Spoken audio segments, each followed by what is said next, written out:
Crypto Sapiens podcast, where we spotlight the remarkable individuals shaping the crypto landscape and leaving a lasting impact on the world.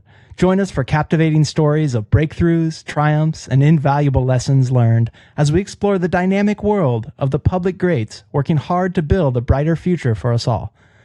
I'm your host, Jon Ruth, and today I have the pleasure of speaking with Coleen Chase. Coleen is a force at the nexus of technology and social impact. As co-founder of the Solar Foundation and a key leader at the Climate Coordination Network, her influence reverberates globally. With a distinguished pedigree spanning Web 1, 2, and 3, from Apple's early days to the dawn of Microsoft and a stint at Gitcoin, Coleen brings unparalleled expertise to her endeavors. She's a remarkable mother to two exceptional impact makers, and her advocacy extends far beyond technology. She passionately champions wild horses and adores dogs. Coleen's commitment to harnessing Web3 tools for climate action is unparalleled. Through the Solar Foundation, she spearheads initiatives funding solar-powered solutions in schools and community centers worldwide, prioritizing marginalized communities. A visionary, she catalyzes change in both the digital landscape and the environmental conservation. With a fervor for innovation and a heart for sustainability, Coleen Chase is more than a leader. She's a catalyst for progress, propelling us towards a brighter, greener future. Welcome to the show, Coleen. How are you doing today? Thank you, John. Wow. I don't even know where to go from that introduction. That was very nice, and it's a pleasure to be here with you today. Oh, thank you so much. Yeah, I'm so happy, and I guess can tell anyone out there listening that Coleen and I work very closely at the Solar Foundation together. And so we are co-founders in that endeavor. And so we'll dive into that. But full disclosure, that's a project we work on together, as well as working together at the Climate Coordination Network. So such a pleasure to have you today and to chat about your involvement in Web3 and all the great things you're up to. And anything in the introduction, any other sort of introduction that I totally missed, or anything you want to correct if I somehow Googled all the wrong information? No, I think you did a very good job. All right. Well, I'd love to start out with all of the guests and talk a little bit about your crypto origin story, how you got involved in this wild world of crypto and Web3, especially as somebody that's sort of experienced the starts of Web 2 and into Web 2, into Web 2 and Web 3. And what's your, how'd you get into this weird world? That is always an interesting question, I think. And I think people are surprised to find that this is what I chose to do as my kids got older and I had more time, and I was debating how to have an impact in the world that extended beyond my family. I think there's a point where a lot of, especially women, that I know anyways, feel like, wow, our kids are growing up, we have extra time, we feel pretty good about the path they're on, and what are we going to do with our time now? And for me, climate change was definitely keeping me awake at night. And just all the stories I've been hearing around the world for how the most vulnerable people are being affected by our lack of action, especially in the US. And it just seemed highly unfair to me. And so I really wanted to do something. And I felt like I could do nonprofit work, but the pace of change wasn't happening quick enough for me. And having spent a lot of time working at Microsoft, a little bit of time working at Apple, I was really used to more, the traditional way of doing things, which is move fast and break things, learn from it, try again, iterate. I was used to having budgets and trying to make things happen. And the few nonprofits that I worked with, it just was very hard for me, very tedious. The pace was really slow, and I don't know, I couldn't take it. I just think the pace of climate action is way too slow, and I was really desperate to take some kind of meaningful action in the world. And my sister-in-law was playing around with Bitcoin, to pay for her, well, for many reasons, I'm sure. She also came from Microsoft. We were, back then, everyone in the Seattle area pretty much was working at Microsoft. So it was all like very interconnected. And so she has a tech background, and she was playing with Bitcoin and using it to kind of finance her kids' college education at a really big private school, and, you know, doing different things. And my husband and I kept like scratching our heads and going, you know, it just seems like we could use this new tech for something more than you know, nothing against her, but to make more of an impact in the world. It just seemed like it had some other potential.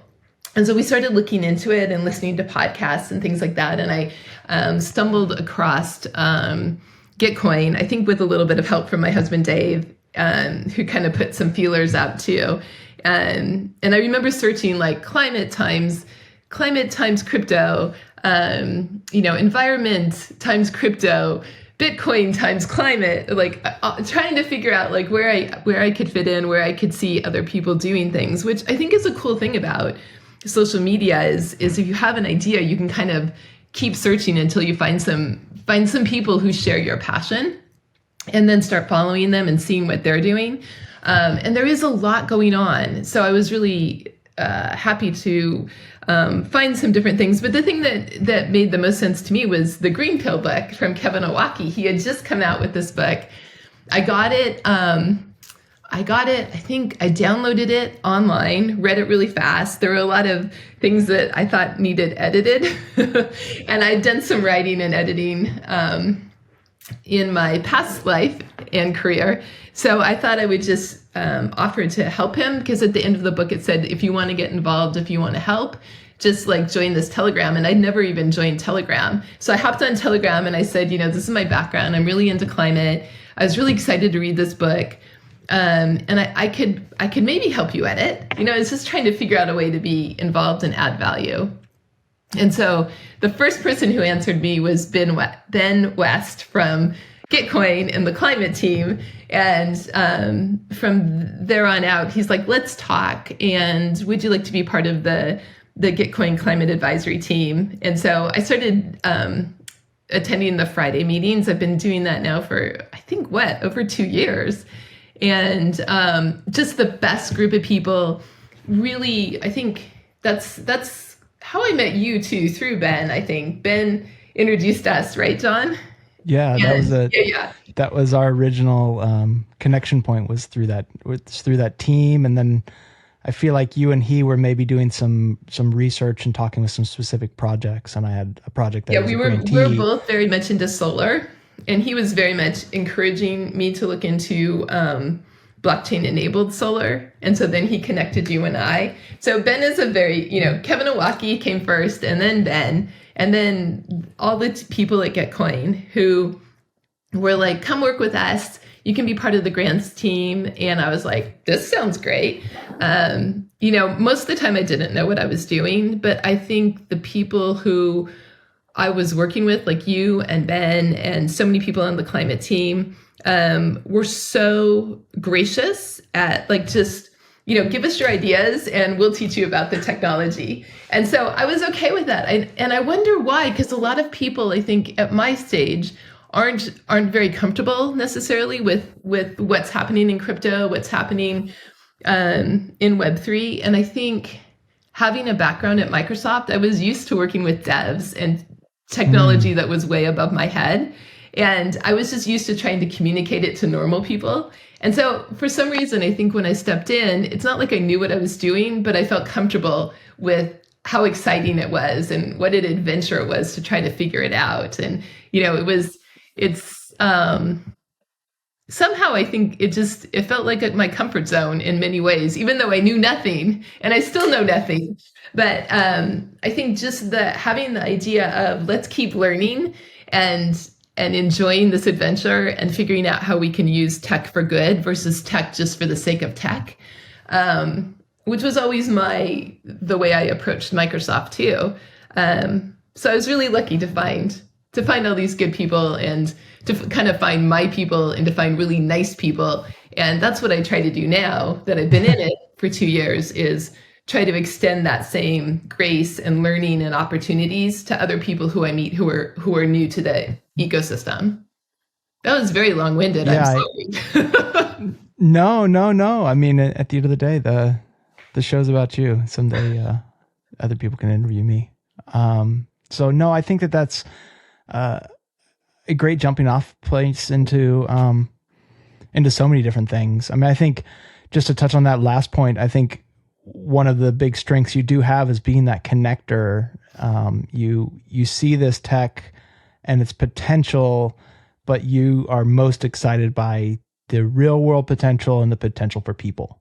And I think because of that, then you are teaching people along the way with the skills that you've learned how to onboard them, because you've had to kind of figure it out along the way. You jumped into this at a time when, things are not that they're really that much better 2 years later, but I feel like things were even maybe even a touch more difficult 2 years ago to get a wallet, to get your first bit of crypto and to find a good community that wasn't extractive, because there's certainly still a large portion of crypto at the end of the day that isn't playing win-win games, that isn't looking to be regenerative and isn't looking to add value. They're really looking to extract, and which I feel like in some respects is similar to where we landed with Web 2 in a lot of ways. As the internet has evolved, and for any listeners that, I think most of my listeners are more crypto native folks, but when we talk about this change from like Web 1 to Web 2 to Web 3, we're really talking about the internet itself beginning to evolve. And so as we talk about Web 3, we're looking at ways that these payment rails, this new forms of money, can be integrated into the internet in a sense, and give back more control to the people using the internet. And so that it's not just all the large companies extracting from us, that we can start to extract value for ourselves, but in a good way, that if you're adding value, that you're going to get value back. I think that's part of like the big dream of what's possible with crypto, is that you can go and be a part of these different projects or different ecosystems. And by giving value to it, you're going to receive value back. If you're posting on one of the decentralized social networks, there's going to be ways that you're going to get some payments back, or participating in some specific project. That's exactly how I first, I think one of the first podcasts I got excited about was talking about how blockchain could support like the creative person, the creative endeavor. For, they could own their own work, they could monetize their own work. And I have, both of my kids are super into like art and music and many other things. But I see that potential. I see so many people who force themselves into careers that really aren't necessarily fulfilling, but they do it because they have to earn a living. And so I thought, wow, maybe blockchain, which is what I called it back then, and now Web3, has the potential to nurture maybe not a billionaire career, but a very decent livelihood for a lot of young people to do what they really want to do, to be the artist, to find a meaningful career, to not have to go, down a total financial path first and then give back when you're much older. And I still, that's one of the reasons I got into it. And I still feel like it holds that potential, but I've been disappointed a few times along the way so far. It's not there yet. No, I think that there's no question that we're not at that point yet. I think there's certain experiments. I think you're right. There's little pieces of different projects that start to prove that thesis, but I don't think across the board that's what we're seeing.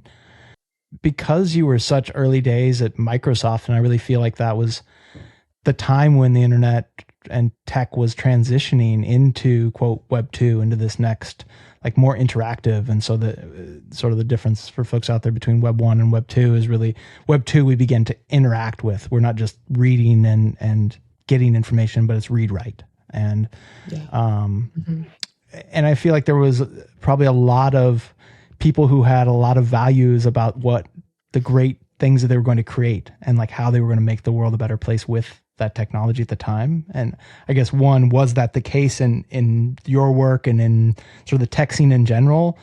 And then, I think we would both agree that it generally went wrong from there long term, but like, where do you think it fell apart? And do you think Web3 is starting to solve for any of that? Or does it feel like it's just more of the same in some respects? Yeah, I think I can see parallels for sure at the moment. And I think, there was a lot of the same promises for Web 2. That the creator was going to be able to own their own creations and make a living. And, I think, who is it that works for A16Z and published a book recently? Who is that person who's so... I think, is it Chris Dixon? Yeah, Chris Dixon. Okay. So he's someone who I've followed just a tiny bit, as you can tell, just a tiny bit. But I think he has a good way of putting it where at first all the tech wants to attract everyone, so they make it really easy for you to get involved. But then after that, they change all the rules and they just extract away from you. And I think we can see that happening to various degrees, even in Web3 now. And, just the healthy tension, I think, between decentralization and centralization. I mean, we've even seen it at Gitcoin. Like, how do you get things done? And how do you achieve meaningful results without a little bit of centralization?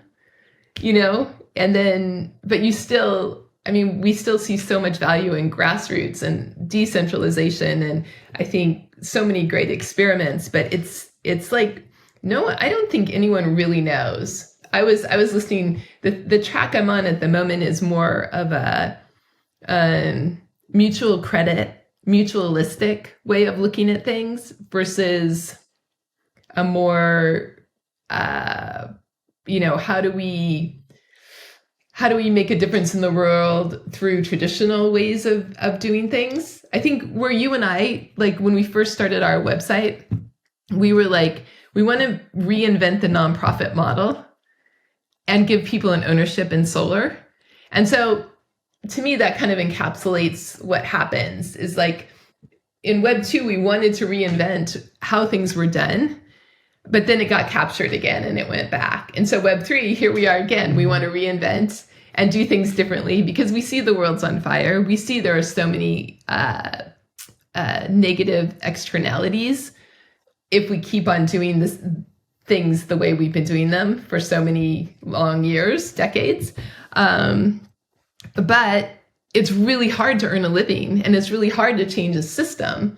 And so, I think you and I, like on a daily basis, we live this tension. Like we want to make a difference, but we don't want to tell people what they need to do in Africa, but we want to offer them some funding and some help because they need that. But we also need to like pay ourselves and have a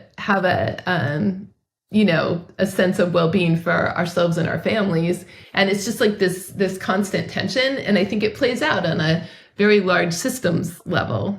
But then you throw inequality into the whole thing and it really goes off the rails. Having a Microsoft that has to always be growing, eventually the issues of the people and the workers get overridden by the issues of, having to have growth and having to earn massive profits year after year. So I'm hoping that Web3 and decentralization and network states and just new models of economic activity, like they actually aren't new, but maybe the technology can sustain these older models, these cooperatives and mutualistic societies. Maybe for once we're getting to the point where we can use this technology in service of truly changing the economic model. I think that makes a lot of sense. I like the way you talk about that tension because I think that it brings it into like clear picture. I think I don't always think about that tension that we experience, but that illustrates how it feels to be doing the work that we're doing in so many ways. I think maybe that's a good time to pivot into and talking a little bit about our work at the Solar Foundation. And since I'm interviewing you, why don't you tell us what the Solar Foundation is and what it means to you and the work that we're doing? So the Solar Foundation, I think it's just a small foundation with a big heart. And what we tried to do is provide funding and accelerate clean solar off-grid energy for people living in rural, low-income Africa, where there is a surprising number of people, estimated to be like 600 million people, living without any access to electricity, which, I mean, if you really think about that, how is that possible in today's world? In the world we're living in with self-driving cars and AI and all the crazy stuff we're going through right now, that 600 million people don't even have electricity is just, it's mind-blowing to me. And especially people who are living in a perfect place for solar energy. Like, I think Africa has the most access to sun, or it's right up there in terms of countries with, amazing solar energy potential. And so I remember I was on I was speaking with some group that was very non-crypto, non-Web3. And there was someone who came up afterwards and said, what you're doing is what I was doing 30 years ago. And I was like, oh, wow, okay, that is incredible, because I wanted to say, in 30 years, we haven't solved this problem. I know the cost of solar is going down. I know that we're learning a lot about how to use distributed ledgers and make a difference using this technology in people's lives. But I mean, how unfortunate is it that we're still living with this? And of course, my related issue, which is clean cooking. There's even more, 900 million people in Africa, over 900 million people in Africa, mainly women, of course, who have no access to clean cooking, who still use, firewood and dung and biomass. That, what it's like we're living in two parallel realities that now, instead of being awake at night about climate, I'm awake at night with the injustice of this situation. And how can we change things in a sustainable way, a regenerative way, not like we're just always trying to earn grant money and give it away, which is a great start. But then how can we do this in a sustainable way so we get some of that money back so that we can help more communities? And so we can help also women, especially, help themselves. Once they get a little taste of solar, we've seen this, once communities, especially off-grid communities, get a little bit of power, then what's the next step? How do they charge their phones? How do they get power for a solar water pump? How do they do, power for other community businesses, like maybe haircutting or even a small restaurant? It's just one thing always leads to another. The smallest, most affordable solution then opens so many doors, which is what I find so amazing about our work. But then, of course, we want to be able to help them up the solar energy ladder to get more of the benefits of solar. And we're just small but mighty in terms of our what we can do. Yeah, I love you start that off with small foundation with a big heart. And I think that's one thing we both have in common is our big heart and our caring for people and humanity, and that while some of this work was initially driven more from climate change and how do we deploy more solar to combat climate change, as we dig in deeper, it becomes so much more than that. It's like, yes, that is one thing, but what does it really mean to provide, a teacher at a small school with power on their school, and how much different their life is? how much prouder they are to work at a school that has power, how much more excited they are to go to school and to do their job. And how many more parents are that much better.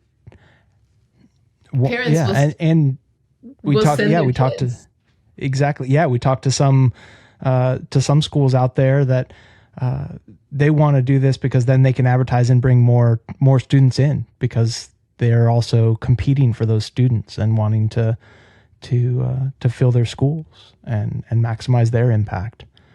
And then sometimes, like in the case of Omawa, which is so interesting, a school in rural Tanzania, which is one of our larger projects to date, a solar microgrid. When they put in solar, other community members, like churches and I think another business, wanted to pay to use the solar, the extra solar that they had. So it actually was, it started a stream of revenue for this very rural school that was, unanticipated. So really cool to see that open up. But then all the community wanted to charge their phones, and so the community kept coming in and basically overrunning the school. So they had to really step back and figure out how to dedicate one room to community charging, and only so many people could charge at once. And there's so many issues that come from that first step or second step in solar power. But it's not, what we've seen is it's not just about the school or the NGO. The effects go outward into the whole community. These, what seem like small solar projects, really have a huge impact. I think that's part of what we're seeing is that even a little bit of electricity for a community that has none can make all the difference in the world in so many ways. And then when we, you and I talk a lot about how we continue to maximize that. And I think what I was lucky to visit some of our partners towards the beginning of the year, and visited partners in Kenya and Uganda. And what amazed me was the way that the solar power that we provided, when coupled with other forms of impact in terms of education or healthcare, or even both of them, how much more impact that has in the community than even just the solar. In some respects, for me, it's becoming less and less about the solar and more about how it'll be used and what it facilitates. Exactly. I think that's why we're moving more towards the community center model, which you may have mentioned, but it was kind of freezing up a little bit ago. But I think I heard community center, and to me, it's more of a full stack solution. And the solar is just the very, very beginning. And then how do we build utility from that solar? And really it comes down, and I know you know this, to what is the mission of the NGO we're partnering with, and then how can we help them? What do they need? We really talk with them. We develop trusted relationships. We stay in touch. We don't have a lot of projects, but we build upon the projects we have, so that we have these great partnerships in Nigeria, in Tanzania, in Uganda, and now starting out just even today more with a health center in Kenya, which you might want to tell a little bit more about, because you visited it, and that was really exciting to me. Yeah, no, I would love to. It's so I had the pleasure of visiting this healthcare facility, and another organization that I work with was working to fund a project there, and so we partnered with them to help fund that project. And what's amazing there is these are 3 rural healthcare facilities, primarily birthing centers. And first, talk about like living in different worlds. I have 2 children, you have 2 children. We've both, in different ways, experienced childbirth and what it means to go to some hospital and have a child. And to look at the place where they're giving birth compared to a modern hospital in the US alone is just in some respects heartbreaking. Just like this is the way that, you know, that women are cared for and the support that they can get in these places. And yet, you know, women have been having babies for all of time. And so, you know, they make it work. And I think one of the things I came away from the trip was just gratitude in general. Like, it's easy for me to look at that and say, oh, like almost get into a poor you mindset. Mm-hmm. But that's not how they feel. They're just happy that they have a healthcare facility and four walls to, you know, to have babies in and to be supported in. But what I saw in terms of like that impact is like this perfect example. What I'm talking about with the impact is that these hospitals, not only are they hospitals, but they're also add this whole educational curriculum within the communities that they serve.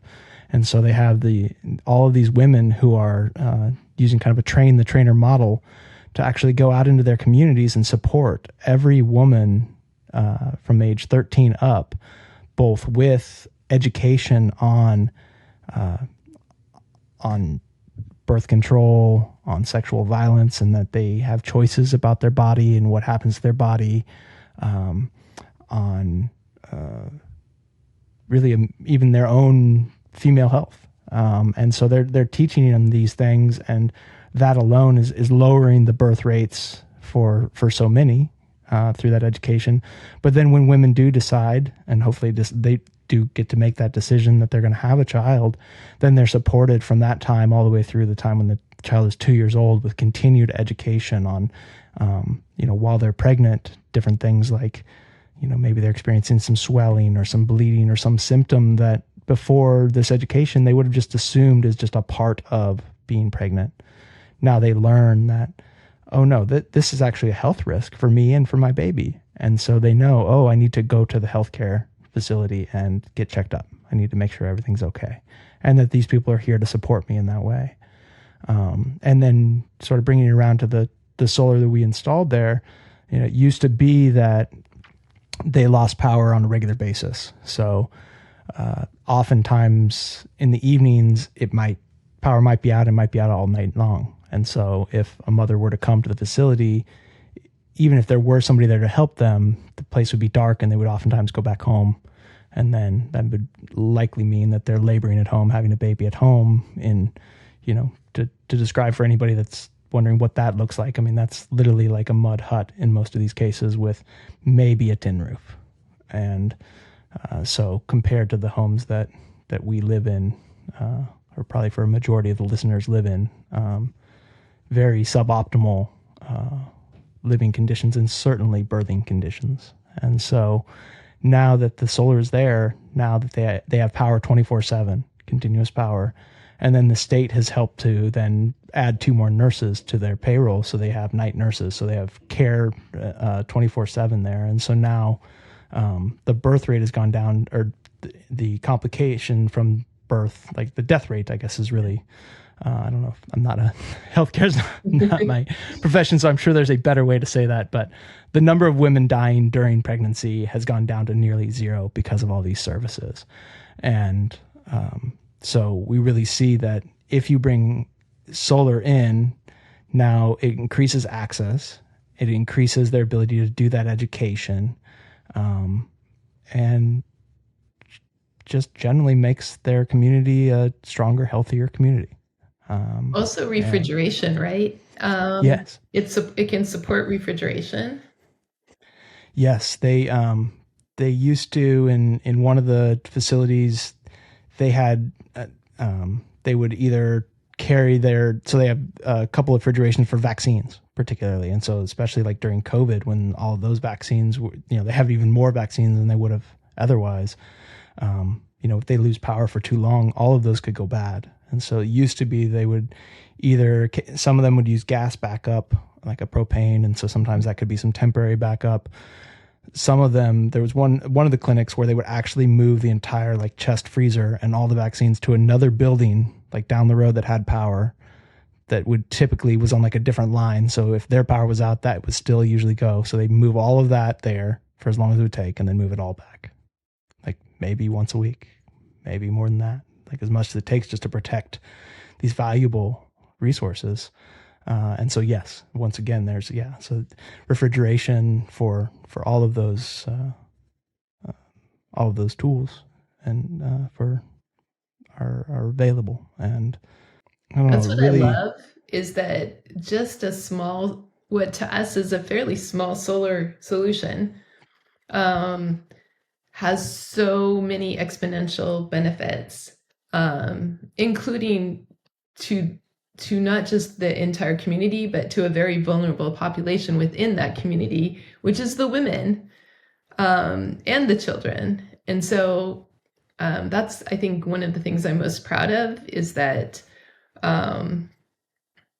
you know, if we can figure out a model where, like an open source model where more communities can have these healthcare centers or community centers that house a school and some sort of healthcare facility, some sort of refrigeration and training community, like all in one, I think then we really start having pretty major impact for what is relatively a small investment. Like what you saw at Iowa, what we could maybe do with, a community center in Iowa.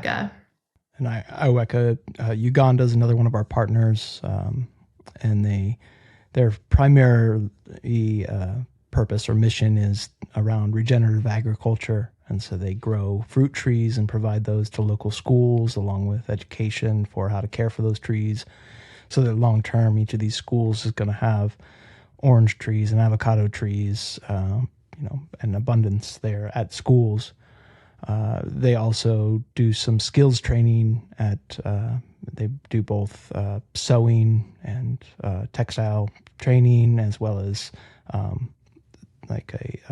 training around, doing hairdressing, and cutting and styling and all of those things. There's probably another better word that my brain could be using. But they do these skills training, and getting down there to visit with them. Really, their vision is that, of the 4,000 people that live in their village, a majority of them don't have any skills that they can use to even make any income if they wanted to. Some of them, or a majority of them that do make an income, are growing some form of food and selling it at a local market. But most of the children oftentimes can't afford to go to school. So that's actually another thing that Uganda does. They hand out some scholastic materials in order to facilitate children going to school. But the more that I talked to them about some of the projects we were thinking about, and this goes back to where we really focus on the community and their needs and not just what we think that they need, especially getting down and being on the ground with this community. What I found was they were like, yes, bring solar. That's great. If we can power as many homes in this community as possible, that is great. There's nothing wrong with that. But it's only going to get us like this far up the ladder. If we can then take some of that power and were to build like a community center where those skills programs could be increased, and maybe digital skills training, and even just traditional education, K through 12 mm-hmm. education, even basic healthcare, any of these things sort of wrapped into this community center, and particularly with the skills training, can mean that maybe one person in every household is coming and getting some skills and can go and find meaningful work where they can make an income that can likely support their whole family. And then that's really like, now we're not stepping up one rung of the ladder, we're stepping up 2 or 3. And so it's both bringing the solar, but how do we bring these more holistic programs to communities that meet their needs in order to really maximize the way that solar can help people. And the solar is a powerful tool, but it's really is about using it to make people's lives better. And so, yes, light is great. Nobody should live in the dark. But how does that electricity facilitate further growth in that community? And I think that's really what we're beginning to dig more and more into with the Solar Foundation. Yeah, I was listening to a clean cooking summit recently because there was this big announcement that they want to make 2024 the year of clean cooking, which has some interesting ideas, and some that I agree with and some that I don't. But one thing they said is you can't run a business, you can't do economic empowerment in darkness. And I mean, of course you can't. So that's like, really? Do we have to even state that? Right.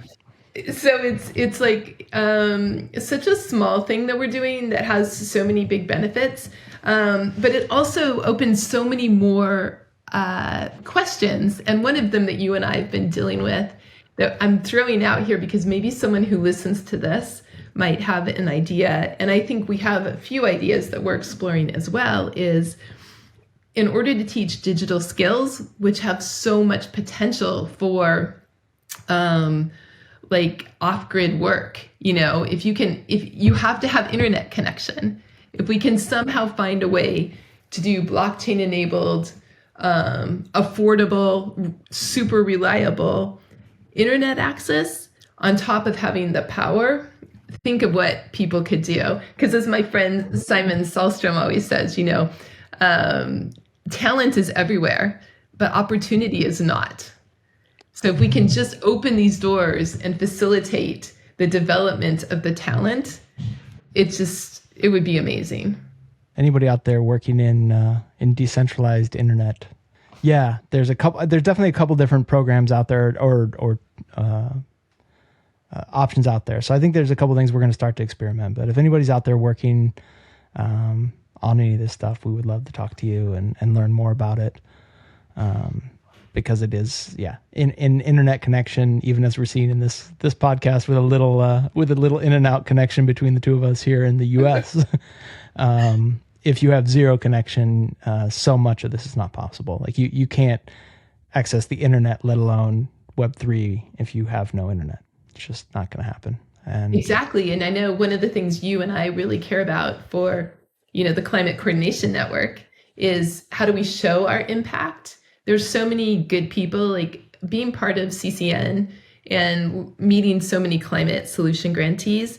It makes climate action fun to me. I realized this the other day. It's joyful. Like we hop on Twitter Spaces during the rounds, we talk in between the rounds, and we meet people all over the world who are doing really interesting things in their communities, who have different perspectives than we do, who perhaps live in Mumbai and are dealing with massive heat waves, or who are like doing solar biking around Europe and are building community all over. I mean, it's so fun to be connected to such a community like this, that I think one of the reasons we like it is because it makes things joyful. But at the same time, coming back to reality, we are responsible for making sure our climate grantees actually have impact. Well, we aren't responsible, but we're responsible for helping them communicate their impact so that people who are donating to the rounds can have a sense that, their donations are making meaningful change. And so one thing we're really working on, as you know, is, how do we prove that impact? And that brings us back to solar, which is, I know some of the things you're working on, which is, devices to monitor the solar and bring it onto blockchain, which is super exciting. But then, of course, we need internet to do that.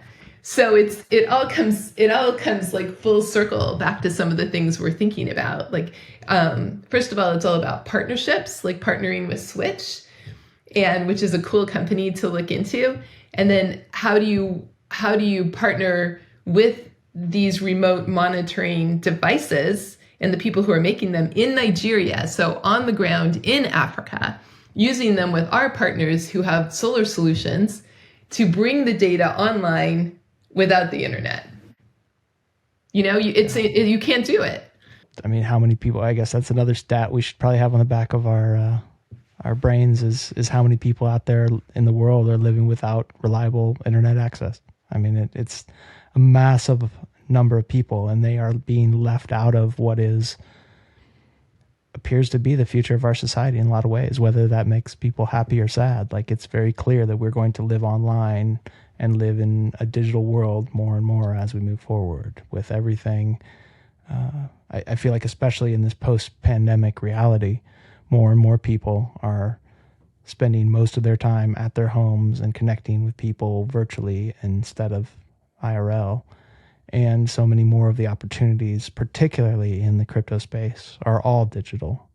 And so to the extent we want to build a Web3 for everyone, we want to really use these tools for good and to make the world more equitable. It's going to take interconnecting the world. And so that is such a key component that I think a lot of people don't. It's yet one more thing that's so easy to take for granted. It's so easy for me to take for granted the fact that I can go over to that light switch over there and flip on the switch and have light in this room. It's just hard to even stay grateful for that. It's just so commonplace in our world. And yet it isn't so commonplace for me to just, turn on my computer and have the internet. And when it goes out, it's like the end of the world here in my house. and yet so much of the world is living without it. And we touched a little on the Climate Coordination Network, and so we should maybe just briefly discuss what that is, and I think maybe especially kind of its connection to the Solar Foundation. So Coleen and I both, as mentioned earlier in the podcast, met through what was the climate grant funding round at Gitcoin, and that has now been decentralized out, and a new Climate Coordination Network has been established to manage that round going forward and to continue to be a shelling point for climate-focused and people-focused projects in the world that are using blockchain technology in one way or another to make the world a better place. And really our mission is to maximize the impact of the dollars that we give away. And so that does play into what you were talking about. Like, we really want to be an organization that can truly show all of the impact that we're having with our dollars that we give away, in it as transparent a way as we can using blockchain tech. And so I think there is a lot of interesting experiments around impact attestations and impact certificates that are emerging both in some of my work, but just in general, a lot of projects beginning to focus on that. And I think it feels like this year and maybe even into next year, it feels like one of the big themes of so many different parts of crypto, and especially in the grant making or funding allocation programs, that people want to understand where their money's going and that it's actually making a difference. But anything else about maybe the Climate Coordination Network that you want to mention in terms of, I think, you've been with even longer than I, a couple rounds even before I started, that it's been a long journey, but any maybe highlights or even learnings? I guess my learning is,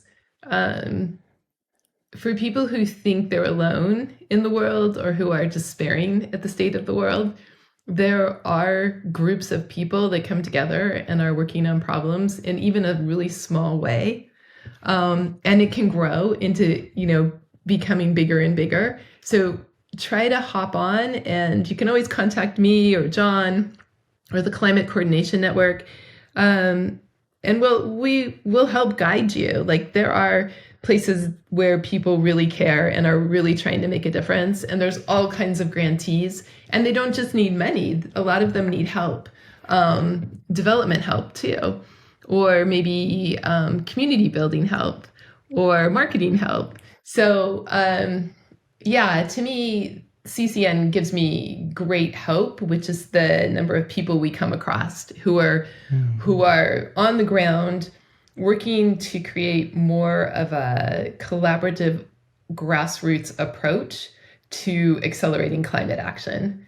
And that's, I think, what we need. We need to develop new models, for sure. We need to make it joyful and fun and collaborative. And we need to find ways to make it sustainable, not just sustainable in terms of sustaining life on our earth, which of course as parents is kind of a priority for future generations, but also just sustainable in terms of how does our organization keep having an impact, and how do we empower the people, like in our case, how do we empower our partners in Africa to make their own decisions and to to find ways to generate revenue and to choose what they most need.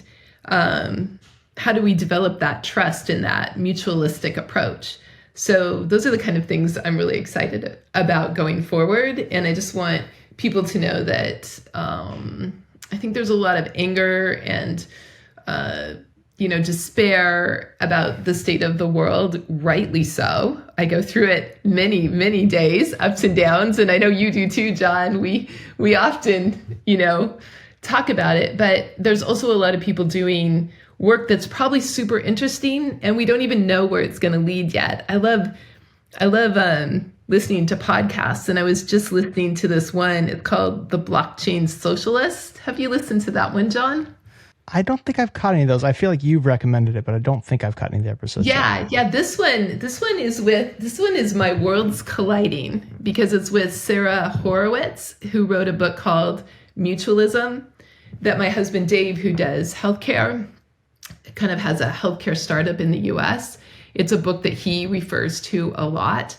And so Sarah came to what's now called Edge City, but was in Montenegro, the first Zuzalu, and was talking mutualistic and societies, and how do we start small. Don't be afraid of starting small, finding people who care, finding people who deal in love for like the earth or their community or something. Find that kinship and then start building small. Don't fall into the pattern where we just like give money and think we know what everyone needs. Like, try to avoid that and try to use this technology, this blockchain tech, especially this distributed ledger, to figure out how to build more collective and collaborative societies in a mutualistic way. This sums up, I think, where I hope the Solar Foundation will be going over the next year or so. But I loved also what you were saying earlier about the Climate Coordination Network, and how we also have to do all this in a very fun and joyful way. I think at the end of the day, it is so important to have fun and joy, and as such, my co-host Shmolak should probably stop by here and maybe chat with you for a minute, because he does bring a bit of fun and joy to the world, at least as best I can tell. And so anyway, to introduce you to my friend Shmolak. Hello, so good to see you, Coleen. I hope you can see me. If you can't, I can't see you, but I love your voice. Well, I'm a pink furry monster. And my brother Moloch is the guy you guys are fighting day in and day out. He is the worst. He's the god of coordination failures, and everything you're doing at the Solar Foundation and, of course, the Climate Coordination Network sounds like it's working against all of the terrible things that my brother is doing on a regular basis. So I'm very happy to be here with you. I've heard, I live here in the office, so I hear some conversations between you and Jon sometimes, and very inspired by your work. We monsters are also suffering from a lot of troubles, so I'm glad to see that you're working really hard to make the world a better place for us all. But just have a few quick questions for you in order to wrap up some of the interview here. But first and foremost, yes or no, pineapple on pizza? Oh, yes. I'm definitely into anything that's not meat. Oh, okay. Yeah, I'm not really a meat eater myself. Yeah, so I understand that. I'm still mixed feelings on pineapple on the pizza, but that's good to hear. I know you're really into animals, I heard earlier. What's your favorite animal? Oh, that's a really hard one. Oh, I think it might be the elephant, though. I really need to get to Africa and see an elephant in person, but I love all animals. Oh, that would be amazing. They are kind of like this big monster I once knew, Schnaffalopithecus, that big trunk. Yeah, very, very cool animals, like those guys. Do you have a favorite public good? Oh, a favorite public good, climate action. I always say that climate action is the ultimate public good because it affects everyone everywhere. That's true. As I told another one of the guests, we monsters can live in very, very hot climates, so we're not too worried about it, but you humans are in real trouble if you don't solve that climate change thing. Yes. And as you were pointing out just a few minutes ago, it is hard to stay optimistic in this world. So much almost existential dread, especially both you, Jon, have children, so you're worried about your children and worried about their future and maybe future grandchildren and great, great, great, great, great, great grandchildren. And so I'm just wondering if you have any tips for staying optimistic in this crazy world. Yeah, I always believe that taking action is the antidote to despair. So, and also who you surround yourself with. Be careful of surrounding yourself with people who are action oriented and who try to see and find, like Jon does, the joy and the fun every day in what we're doing, and who believe in having meaningful work. It's not like it's easy work, but having meaningful work, and not just for ourselves, but for the youngsters of today. Like, how can we help them find meaningful work that also pays, a decent livelihood? So just finding what really makes you excited to get up in the morning and working on that, and finding other people who care about that as well. And then also, I love the idea of combining art and music and whatever else you're working on. So find ways to be creative every day. That seems like some really good advice to me. Yeah, you got to have that music if you run a dance, so that's important. Right. Well, it's very nice to meet you. I'm very glad that you're doing all this great work. Keep it up, and look forward to meeting you again someday.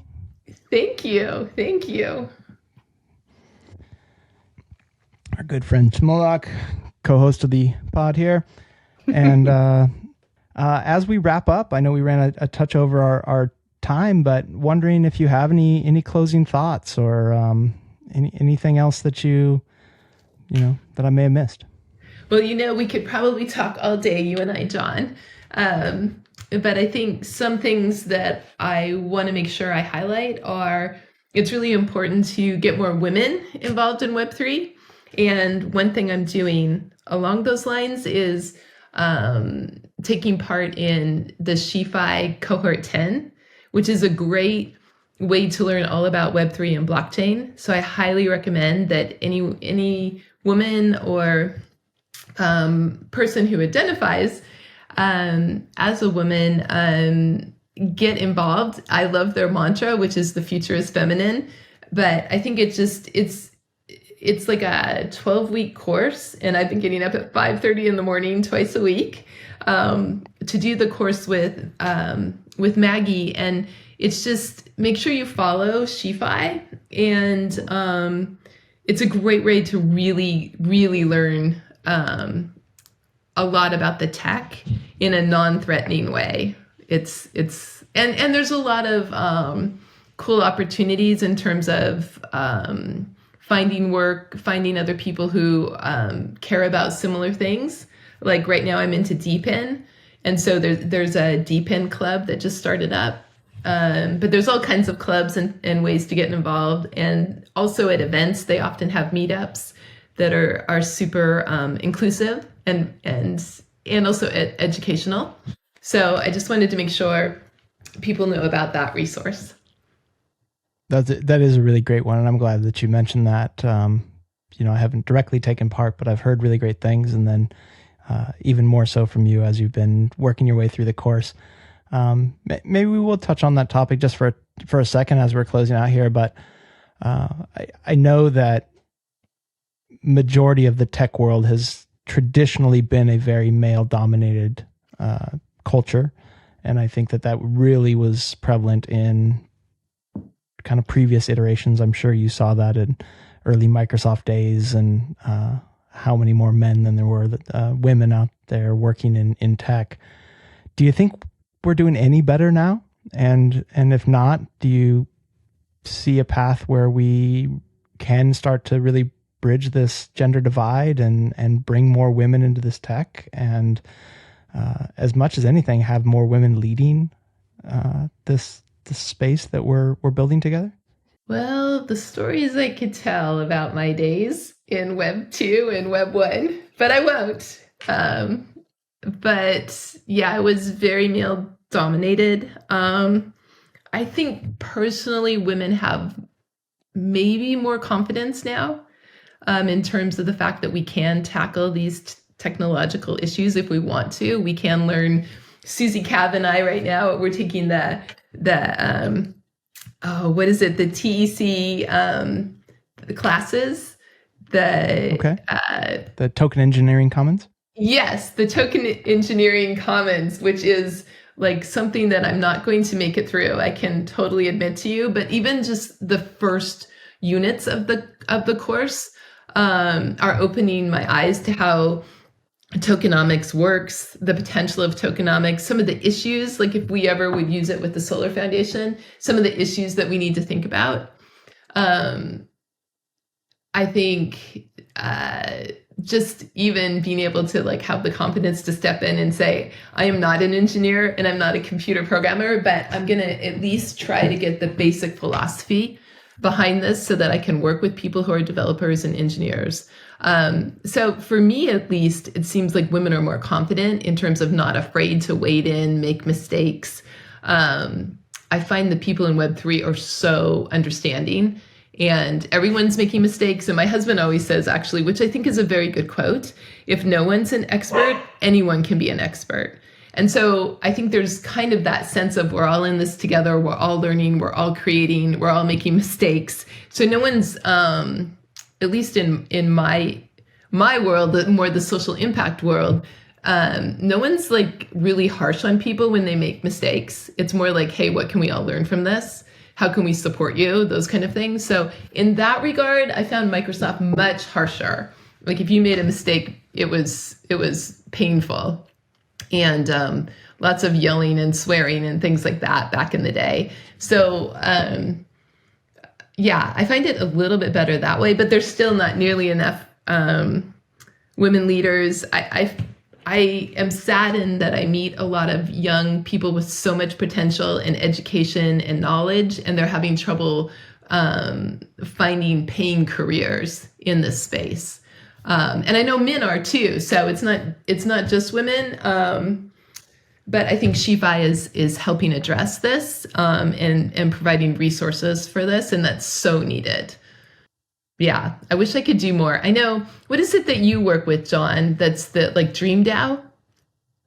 Yeah, not as closely as I used to, but yeah, DreamDAO is a great organization that works to onboard Gen Z into Web3. So it's folks that I think are typically like 15 to 18 years old, that they have different cohorts and they all kind of learn together and grow together and do some internships and some great things.